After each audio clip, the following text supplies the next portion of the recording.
My wife believed her best friend's lie that I cheated and destroyed us, but when the truth finally came out, she wasn't ready for what I did next. So, I'm 35, living in Denver, and I just finalized my divorce from my wife Emma.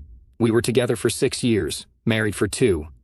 Looking back, I feel like I should have seen this train wreck coming. Honestly, the warning signs were there from the start, but I kept ignoring them because, well, I loved her.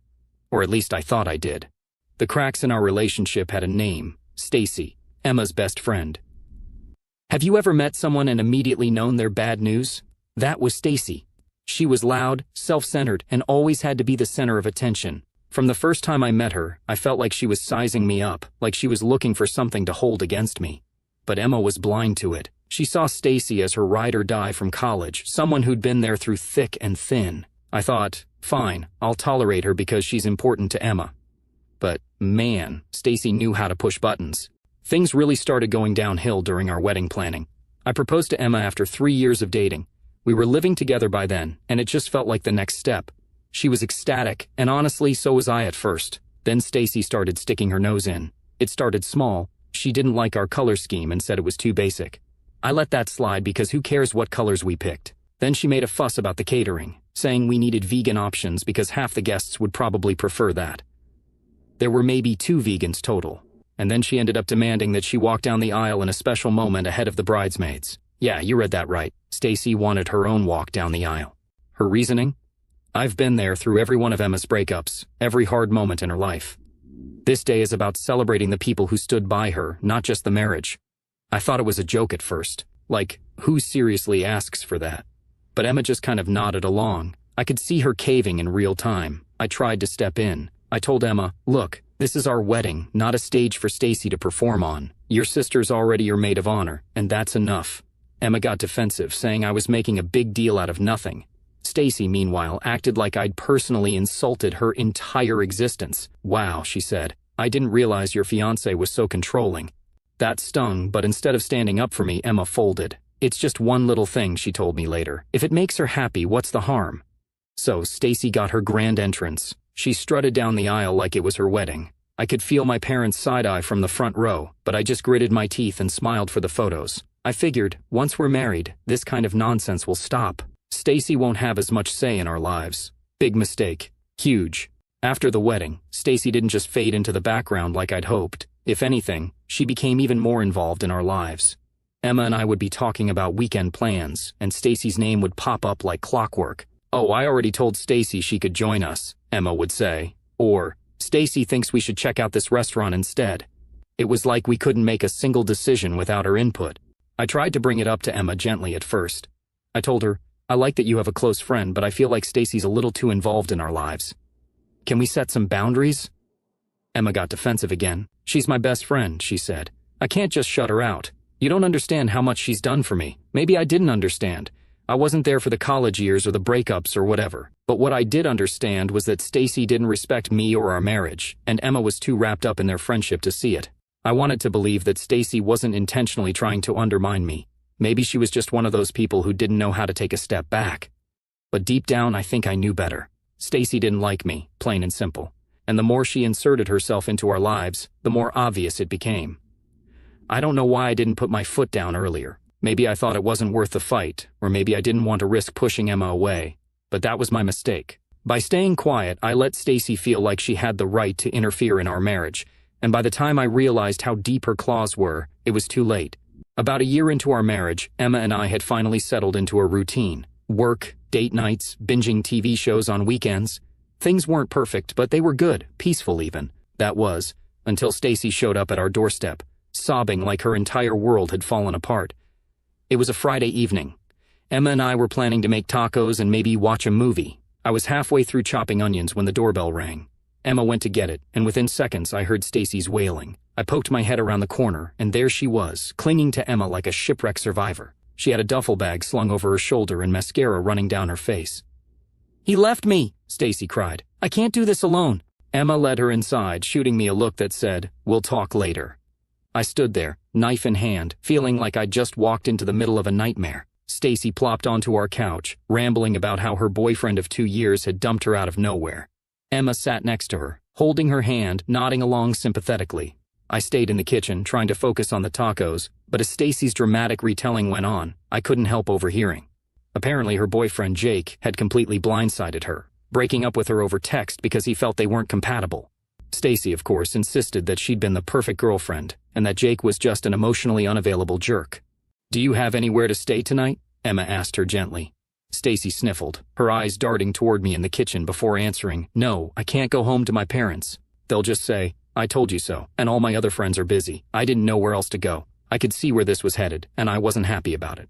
Sure enough, Emma turned to me. "Would it be okay if Stacy stayed here for a few days? Just until she gets back on her feet?" What was I supposed to say? No, your best friend can't stay here even though she's clearly a mess? So I nodded, forcing a smile. "Yeah, of course." At first I tried to be patient. Stacy was heartbroken. I get it, breakups suck. The first couple of days I stayed out of her way, letting Emma handle her, but by the end of the week it became clear that a few days was turning into who knows how long. Stacy wasn't just staying with us, she was taking over. The guest room, which Emma and I had carefully kept neat and organized, became a disaster zone. Clothes were everywhere, on the floor, on the bed, draped over the chair, empty coffee cups and takeout containers piled up on the nightstand. It was like a teenager's room after a bad breakup, except Stacy was 34. She practically lived in the living room, binge-watching reality shows at full volume and hogging the couch. Twice I came home from work to find her sprawled out in her pajamas, eating snacks out of a family-sized chip bag while watching some dating show. She didn't even glance up when I walked in, just muttered, "Hey," between bites. The kitchen wasn't safe either. Stacy wasn't much of a cook, but that didn't stop her from using our pots and pans like she was auditioning for a cooking show. The problem was, she never cleaned up after herself. I'd wake up in the morning to find the sink overflowing with dirty dishes and random half-eaten meals left on the counter. I tried talking to Emma about it one night. "I know Stacy's going through a lot," I said, "but she's treating this place like a hotel. It's not fair to us." Emma looked torn. "I know it's frustrating, but she doesn't have anywhere else to go. She just needs a little more time." "A little more time?" I repeated. "It's been 2 weeks. How much longer are we supposed to put up with this?" Emma hesitated.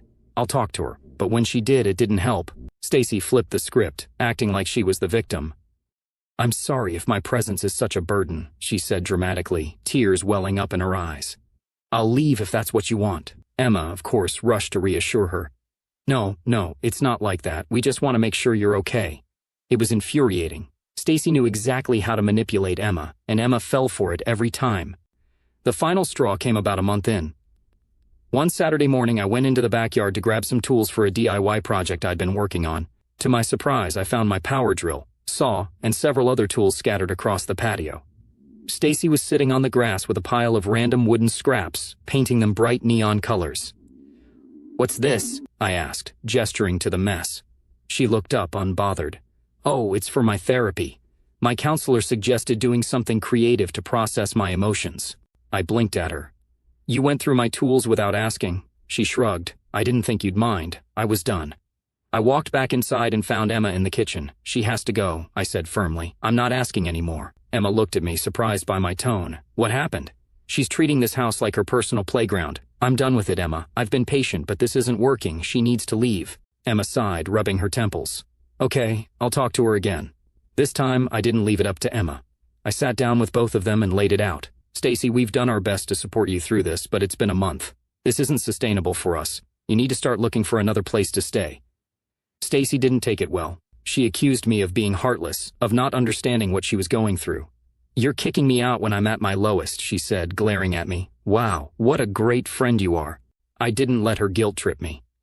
"I'm not kicking you out today, but you need to find somewhere else. We've given you plenty of time." Emma looked torn, but for once, she didn't side with Stacy.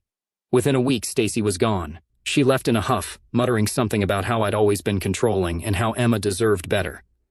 As she drove off, I felt a weight lift off my shoulders. For the first time in weeks, our house felt like ours again, but even then, I knew this wasn't the last we'd hear from Stacy. The real Stacy damage started on a random Saturday afternoon. Emma had gone out for her usual brunch with Stacy. I wasn't exactly thrilled about it, but I'd stopped commenting on their meetups months ago. What was the point? Stacy was going to be a part of Emma's life no matter what I said. I stayed home, figuring I'd use the quiet to catch up on errands. Nothing exciting, just groceries, laundry, and a bit of yard work. By the time Emma got back, I was in the kitchen unloading the groceries. I greeted her like I always did, but something felt off. She barely said a word, just mumbled a hey and went straight to the bedroom. I stood there for a second, holding a bag of apples, trying to figure out if I'd done something to piss her off. Maybe she was just tired. I shrugged it off and went back to putting things away. For the rest of the day, Emma was distant, really distant. She avoided eye contact, answered my questions with one-word replies, and spent most of her time glued to her phone. I asked her a couple of times if something was wrong, but she just brushed me off with, "I'm fine." Clearly she wasn't. I figured maybe Stacy had unloaded some of her usual drama, and Emma just needed time to process. That night, though, things got weird. After dinner, she barely touched her plate and went to bed early. When I joined her later, she was curled up on the far edge of the bed, pretending to be asleep. I lay there, staring at the ceiling, wondering what the hell was going on. The next morning, I decided to push the issue. "Emma, seriously, what's going on? You've been acting weird since you got back from brunch." She hesitated for a moment, not looking at me, then said, "I need to ask you something, and I need you to be honest." "Okay," I said, feeling a knot form in my stomach. "What is it?" She finally turned to face me, her expression a mix of anger and hurt. "Were you with someone else yesterday?" I blinked at her, completely thrown off. "What? No. What are you talking about?" Her voice got sharper. "Stacy said she saw you in a parking lot. She said you were in your car, making out with some woman." For a second, I didn't even know how to respond. It was so out of left field that I almost laughed, but when I saw how serious Emma looked, the disbelief turned into frustration. "Emma, that's ridiculous. I wasn't with anyone. I was grocery shopping." "She described your car," Emma snapped. "She said you were wearing your brown jacket. She even knew the parking lot by that little strip mall near Main Street." I felt like I was in a bad dream. Yeah, because I was at that strip mall. That's where the grocery store is. I wasn't making out with anyone. I was buying milk and bread. Emma crossed her arms, glaring at me. "Then why would Stacy say she saw you?" That question pissed me off more than anything. Not, "Are you sure she's mistaken? Or could it be a mix-up?" Nope, just why would she lie? Like the idea of Stacy lying was somehow impossible. "I don't know, Emma," I said, my voice rising. "Why don't you ask her? Because I didn't do anything wrong, but she wasn't listening." "I don't know what to believe," she muttered, shaking her head. "Stacy wouldn't lie about something like this." That hit me like a punch to the chest. She didn't know what to believe. After everything we'd been through, she couldn't trust me over Stacy. I stood up, pacing the room. "You've known me for 6 years. Do you really think I'd cheat on you? And in a parking lot, of all places? Does that even sound like me?" Emma didn't answer. She just sat there, staring at her hands. "I need time to think," she finally said, her voice barely above a whisper. The next few days were hell. Emma barely spoke to me. She moved into the guest room, saying she needed space. Every time I tried to bring up the conversation, she shut me down. "I'm not ready to talk," she'd say, or "I need more time."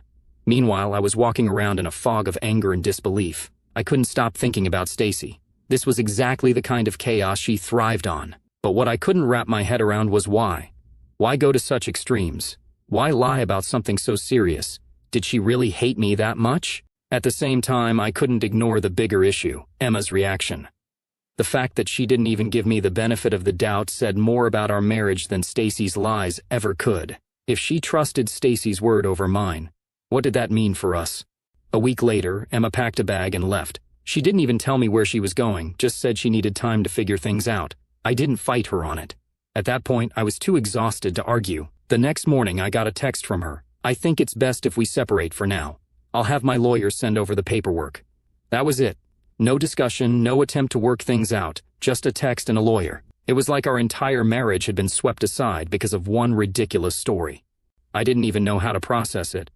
One part of me wanted to fight, to prove my innocence, to make Emma see reason, but another part of me was just done. If she was willing to throw everything away so easily, maybe I didn't want to save this marriage after all.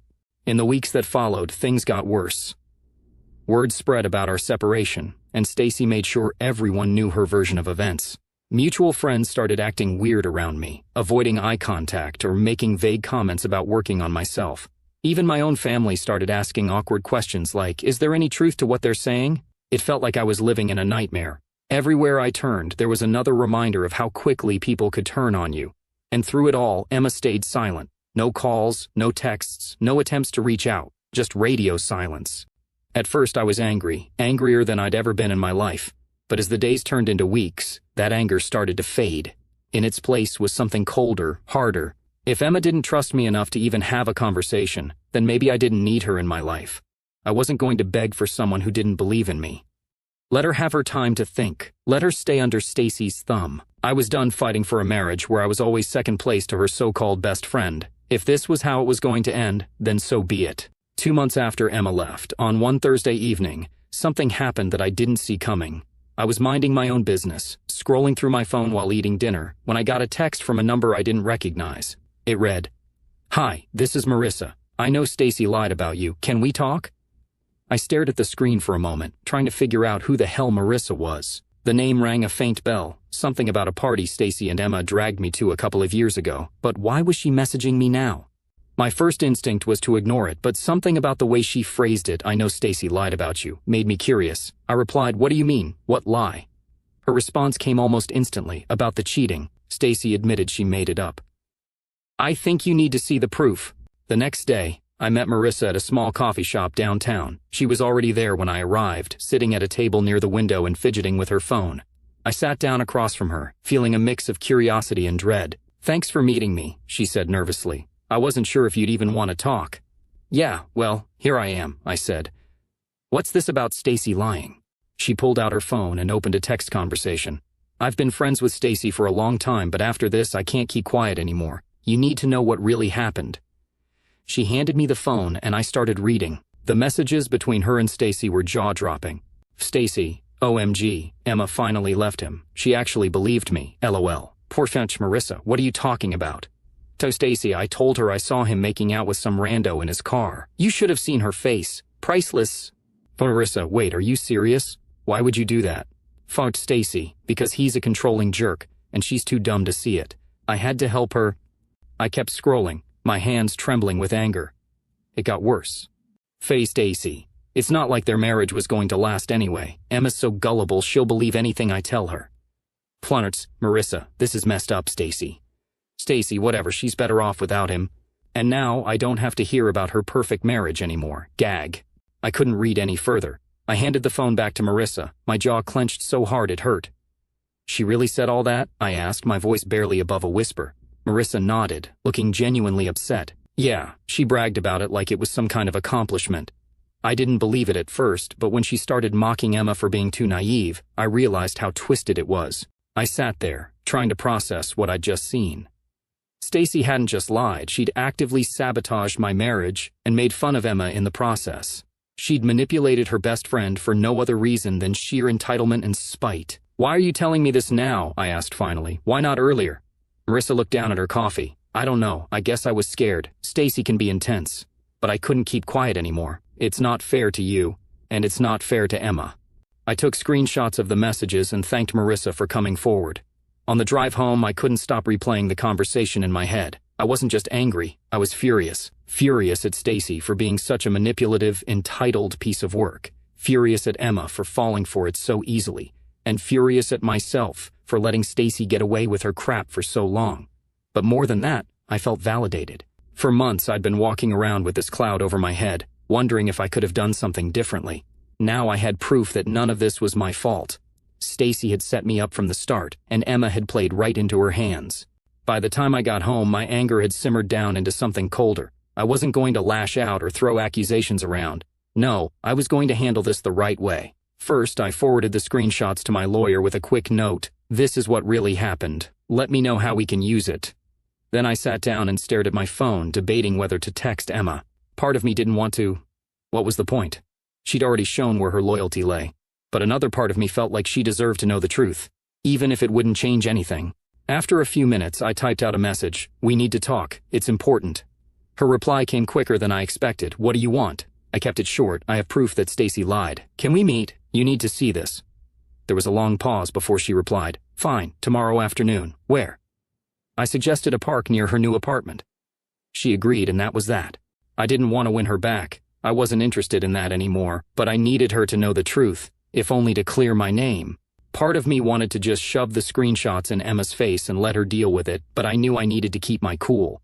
The last thing I wanted was for her to think I was being dramatic or emotional about this. When Emma finally arrived, she looked hesitant, almost nervous. She was wearing her usual casual outfit, a hoodie and jeans, but she didn't have that confident air she used to carry. She spotted me and gave a small wave before walking over. "What's this about?" she asked, her arms crossed defensively. I didn't waste any time. I pulled out my phone, opened the screenshots Marissa had sent me, and handed it to her. "Read this," I said flatly. Emma looked at me, confused, but took the phone and started scrolling. At first, her expression was neutral, but as she read, her face changed. Her eyes widened, her mouth fell open, and by the time she reached the last message, she looked pale. She handed the phone back to me with shaking hands. "She lied," she whispered, almost to herself. "Yeah," I said, trying to keep my voice steady. "She lied about everything. She made up the story about me cheating just to break us up, and apparently she thought it was hilarious." Emma sat down on the bench next to me, staring at the ground. "I didn't know," she said softly. "I didn't think she'd ever—" "You didn't think she'd ever lie to you?" I interrupted, my voice sharper than I intended. "That's the problem, Emma. You didn't think. You didn't even stop to question it. You just believed her and threw me under the bus." She flinched at my words but didn't say anything. "Do you know how humiliating it's been?" I continued. "My friends, my family, hell, even my coworkers started looking at me like I was some kind of dirtbag. All because you couldn't take 2 seconds to ask me what really happened." Tears started welling up in her eyes. "I thought I was doing the right thing," she said. "Stacy's been my best friend for years. I trusted her." "Yeah, well, that trust just cost you your marriage," I said bluntly. Emma looked up at me, tears streaming down her face. "I'm so sorry," she said, her voice cracking. "I didn't know. I swear I didn't know." "That's the problem, Emma," I said, my tone softening but still firm. "You didn't know because you didn't even give me a chance. You trusted her more than you trusted me, and that says a lot about how you saw this relationship." We sat there in silence for a few minutes, the weight of everything hanging in the air. Finally, Emma spoke again. "I'll cut her off," she said quietly. "I'll never talk to her again. We can fix this. We can go to counseling, figure things out. I'll do whatever it takes." I sighed, running a hand through my hair. Part of me wanted to believe her, but the truth was, the damage had already been done. She'd chosen Stacy over me without a second thought. "I don't think we can fix this," I said finally. "It's not just about what Stacy did. It's about how easily you believed her, how little trust you had in me. That's not something we can just work through." Emma started crying harder. "I was stupid," she said between sobs. "I should have talked to you. I should have trusted you. Please, just give me one more chance." I shook my head. "I'm sorry, Emma, but I can't. This isn't just about forgiveness. It's about trust, and once that's gone, it's almost impossible to get back."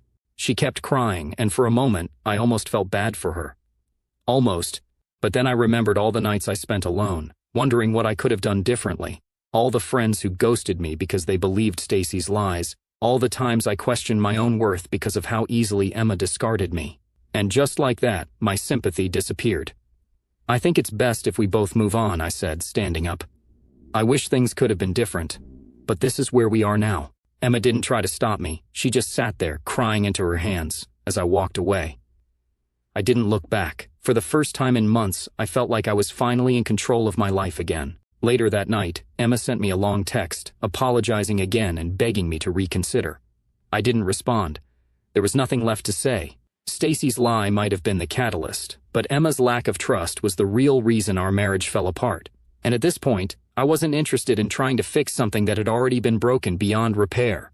Instead, I forwarded the screenshots to a few of the mutual friends who'd ghosted me. I didn't add any commentary. I just let the texts speak for themselves. Within hours, my phone started blowing up with apologies and messages of support. "Wow, I can't believe Stacy would do that," one friend wrote. "I'm so sorry for doubting you. You didn't deserve this," another said. "Let me know if there's anything I can do." It was nice to have some validation, but I wasn't interested in rekindling those friendships. If they'd been so quick to believe the worst about me, they weren't people I wanted in my life anymore. As for Stacy, I didn't bother confronting her. What would be the point? She'd already shown who she was, and I wasn't about to give her the satisfaction of knowing how much damage she'd caused. A few days after that, I started hearing things from mutual friends, even though I'd cut most of them off. A couple still felt the need to keep me updated, probably out of guilt for siding with Stacy in the first place. One friend, Sarah, called me up and said, "You're not going to believe this, but Stacy's basically been blacklisted from our group." Apparently, once word got out about what she'd done, everyone started distancing themselves from her. Marissa had shared the screenshots with a few other people, and from there, the story spread like wildfire. Stacy tried to defend herself, saying she was just looking out for Emma and that I was controlling and toxic, but no one was buying it anymore. "She's completely spiraling," Sarah said, laughing. "She's been posting these long rants on social media about how everyone's turned against her and how she's the real victim." Curious, I checked Stacy's profiles for myself, using an incognito account, of course. Sure enough, there were multiple posts about how a fake friends had abandoned her, and how she'd only tried to help. One post even said, "Son, I guess people can't handle the truth. I stood up for Emma when no one else would, and now I'm the bad guy." Pathetic. The comments weren't exactly sympathetic. Most people were calling her out, saying things like, "You didn't help anyone, you ruined a marriage," and "This is what happens when you manipulate people."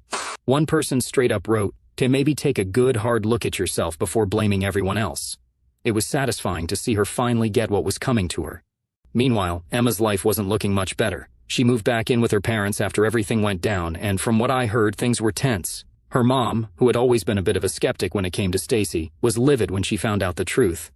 A mutual friend told me about a particularly heated argument Emma had with her mom. Apparently, her mom said, "You threw away a good man for a liar. How could you be so stupid?" Harsh, but honestly, she wasn't wrong. Emma was struggling to rebuild her life, but it wasn't going well. Her attempts to reconnect with some of our old friends were met with mixed reactions. While a few people were willing to forgive her, most weren't. They'd seen how easily she'd turned on me, and they didn't want to risk being in the same position. "She looks miserable," Sarah told me during one of our rare conversations. "Like she's trying to put on a brave face, but it's obvious she regrets everything." A few weeks later, Stacy lost her job. Marissa, who still worked with her, sent me a quick message. "Just thought you'd want to know. Stacy got fired today."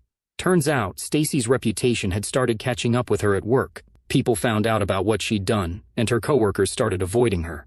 She'd always been the type to stir up drama in the office, but after this, no one wanted to deal with her anymore. Eventually, her boss caught wind of the tension and let her go, citing interpersonal issues as the reason. I'd like to say I felt bad for her, but I didn't. She'd spent years manipulating people and causing chaos, and now she was finally facing the consequences. As for me, life kept getting better. One day, months after everything had gone down, I ran into Marissa at a coffee shop. We ended up chatting for a bit, and she filled me in on the latest gossip. "Emma reached out to Stacy a few weeks ago," she said, rolling her eyes. "Can you believe that?" "What happened?" I asked, genuinely curious. "Well, Emma tried to apologize, saying she wanted to move past everything," Marissa explained. But Stacy just laughed in her face. She told Emma she was pathetic for even trying and that she was better off without her. I shook my head, a mix of amusement and disbelief. "Figures. Stacy doesn't know how to take responsibility for anything." Marissa smirked. "Yeah, well, they're both getting what they deserve." Looking back, I can't say I'm glad everything happened the way it did, but I am grateful for where I ended up. Stacy and Emma's toxic dynamic was a ticking time bomb, and I just happened to be the collateral damage. But in the end, they destroyed each other, and I got to walk away with a clean slate. It's funny how life works sometimes. Karma doesn't always come immediately, but when it does, it hits hard. Emma and Stacy learned that the hard way, and honestly, I'm okay with that. They made their choices, and now they're living with the consequences. As for me, I'm moving forward. I've built a life that makes me happy, surrounded by people who truly care about me. And that's the best revenge I could have asked for.